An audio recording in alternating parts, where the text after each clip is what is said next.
So I've got this motor that I've been trying to replace on the lathe, and I've been struggling with the wiring on it. And you'd think that'd be simple enough with 4 terminals, and I've tried everything that I know to try and make it work, and it's got a very odd drum switch on it. It's reversible, so it's quite technical in the way in which it has to reverse. They're quite difficult ones to figure out, but this has really challenged me until I found this on the internet. And out of all the things that I could wish for, and I had looked at over a long time, this one looks like it might well do it. So I've now got to rewire it, which is quite strange because I have to literally take wires off the terminals inside the motor and wire them outside. So it's quite a strange way of doing it, but I'll give it a go and see if I can sort this out, which has been a challenge for me for a number of years, I will say, and I just keep putting it on hold.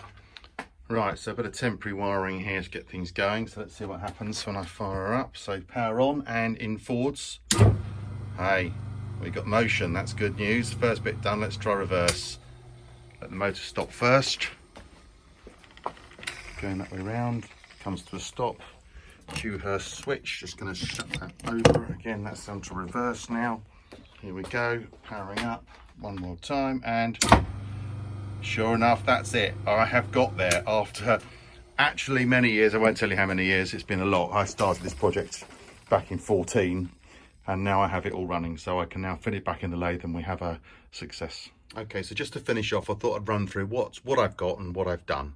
So inside of here we have 4 terminals marked up as K, Z, AZ and A. I've had to remove wires from there. We'll come back to that in a minute. So let's go through the order we've got off the Dewhurst switch. So from the Dewhurst switch, we've got terminal number 1, which is your live input. Number 2, which is a switched line that switches the reverse that goes to the motor. Number 3, which is the neutral. Number 4, which is unused. Number 5, which is your live wire going up to the motor, which we'll cover at the other end in a minute. Number 6, which is your grey wire, which is the other switch, forward and reverse switch over. And number 7, which is the neutral wire running up to the motor. So then running back up to here, what I had to do to get this to work, and if we forget the fact the live and the neutral, which are going to AZ, so that's, sorry, AZ and A, that's fine. These were the 2 wires. So I had to remove the red and blue wire here, and this one came from the A terminal inside the motor here, and the purple one here, which was connected to AZ. So I had to remove those, and they then became the switch. So by wiring these 2 into here, I was able to switch the motor and control it, which was not what I was expecting to have to do.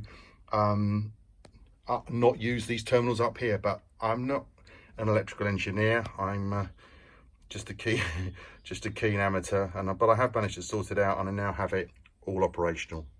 Next one will be showing it working on the lathe. Thanks.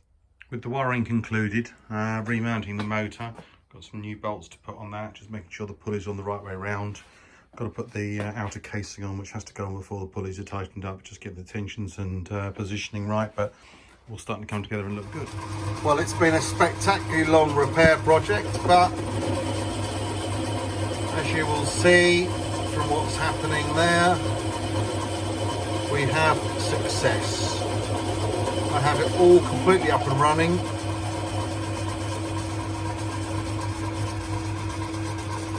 Both directions working. She's all back to full capacity again.